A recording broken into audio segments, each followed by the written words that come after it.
حلقه. ليه الاحتقان سايب كل الناس وبيجيلك انت بالذات كل شويه كده؟ اسمعوا مني بقى، ما تاخدش مضاد الا لو عندك احتقان من غير اعراض، من غير رشح او من غير كحه او من غير زكام او عطس او الحاجات دي كلها.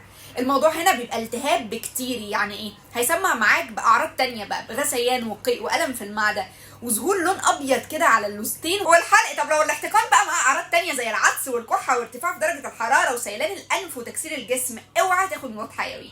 هما خطوتين، هترطب حلقك كويس جدا وتنضفه من البكتيريا اللي فيه. انا بقى هسيبك، لا عايزاك تجرب البرادوزين ده عشان نانجا مش مجرد استحلاب. ده بيعمل الخطوتين، بيرطب الحلق جامد قوي وبيقتل ويقضي على البكتيريا تماما.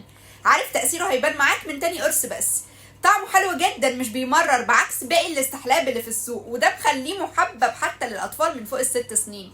جرعته معاك في اليوم من 4 ل6 اقراص، والسعر مفاجأة. اشتريت منه ب17 جنيه بس. شفت بقى؟ انا دكتور ايمان، عايزاكم تجربوه. عايزه اقول لك ان الاحتقان مش هيروح من عندك لو مدخن، لو عندك ارتجاع في المريء مش بتعالجه.